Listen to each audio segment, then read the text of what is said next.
हा। ई महारानी के देखा आराम फरमावतानी हुआ। सब किचन में बर्तन रखल बा, चल उठ के साफ कर। उठ, अरे चल उठ जैसे की नौटंकी होता। अरे चल भाई जैसन खाए के मतलब रखेले।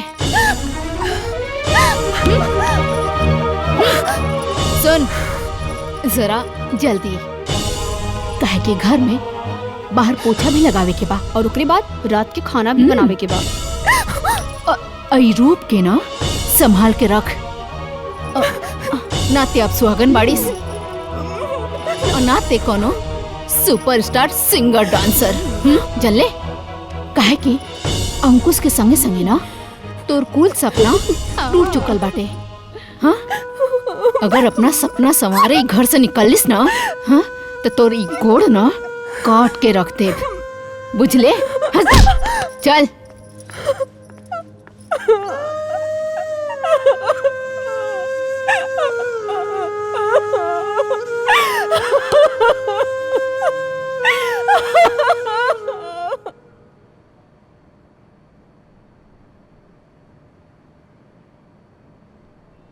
नमस्ते भैया। सिन्हा जी, कोनो प्रोग्राम के बुकिंग नहीं मिलत? ना भैया, सब लोग हाथ खड़ा कर दिले बा। केहू नहीं के चाहत कि अपना प्रोग्राम में गोलीबारी होके। वैसे भी भैया लोग कहता कि राजा तो अंकुश के बिना अधूरा बा। हाँ सिन्हा जी, बात तो एकदम सही बाटे। हम अपना भाई के बिना एकदम अधूरा हैं।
भरोसा दे लो। हमार प्यार कहाँ बड़े माई, हमार सुहाग कहाँ बड़े, हमार अंकुश कहाँ बड़े हो, हम उनका बिना ना जी पाए माई, हमार मदद करी माई।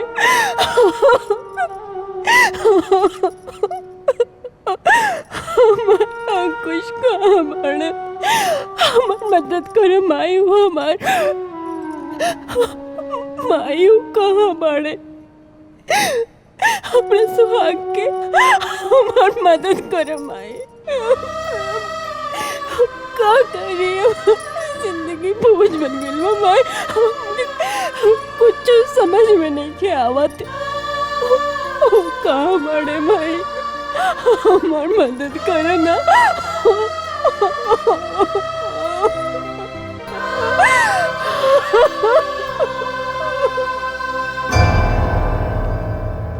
कोई बा घर में? भिक्षाम देही, भिक्षाम देही।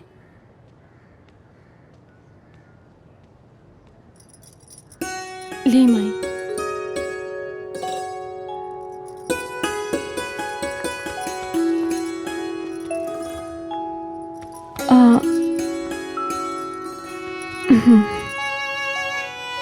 अरे बिटिया, जी तू उदास काहे बाड़ू? ई उम्र तो तोहर हंसी ठिठोली के बा, का बात बा? माई, हमार पति कई महीना से लापता बड़े माई। सबके कहेला कि वो मर गेल बाड़े, कबू ना आई है, सिंदूर पोंछते। बिटिया तू चिंता ना करा, तोहर सुहाग वापस आ जाई। बस तोहरा एगो व्रत करे के पड़ी। माई, हम उनकरा खातिर कोनो भी व्रत करे के तैयार बानी, बस रउआ बताएं कि हमें का करे के पड़ी। चैत नवरात्रि व्रत, 9 दिन तक निर्जला व्रत, पूजा कथा के साथ, फिर सब ठीक हो जाए। जी हम पासी के मंदिर में पूजा कथा कराई ले, आ जाइए। जी ठीक बा माई, प्रणाम। खुश रह, सदा सुहागन रह। चल तानी।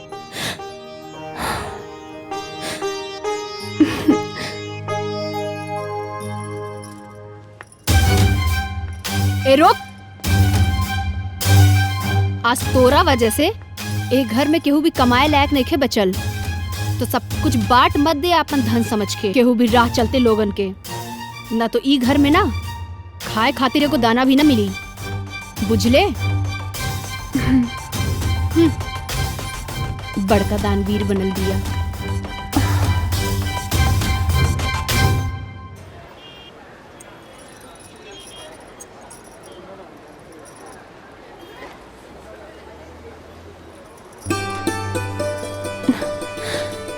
जय माता राचंडी। दीदी देखा देखा। अरे रे रे रे, ए महारानी रुक, ये सब का? पूजा के सामान है। पूजा के सामान? कैसन पूजा और कौन पूजा? चैत्र नवरात्रि के। हाँ? चैत्र नवरात्रि के पूजा करता रो? हाँ?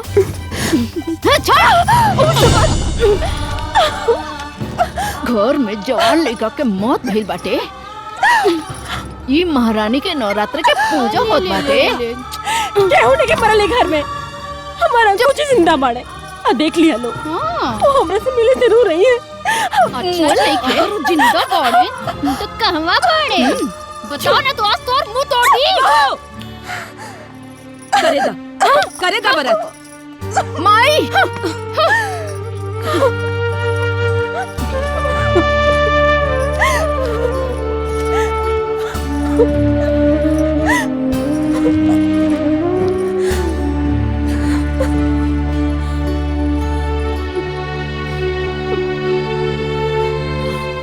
का पता एकर बात सच होके।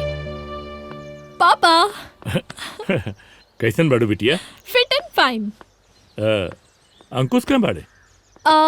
अंकुश जी गुरुजी। अरे यार आओ बेटा, आगे नहीं। आज हम एक सरप्राइज देवे चाहते। हाँ? खुश रह, बैठा। भाई आज से ये सब तहार पा।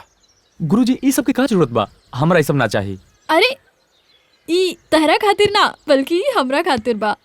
रख ला, हमरा शॉपिंग करावे खातिर। ला पकड़ा। जी तू लोग जाके ना कहीं घूम के आवा। जा चल। चला, मजा आई। Long drive. तू जौन कहू तो कराएंगे ना पड़ी। सही बात, करे के पड़ी। ई मौका तो ना छोड़ब।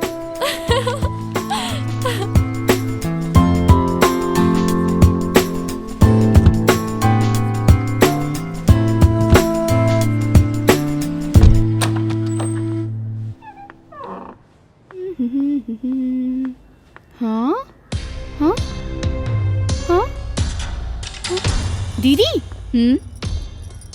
हाँ? टेंशन ना ले बड़की, खाना पक्का ना बनल हुई।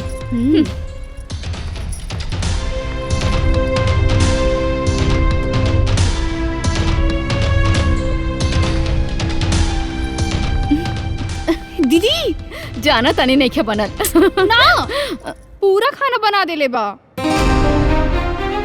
दीदी। वो पूरा काम करके तब मंदिर गइल बिया पूजा करे। हाँ।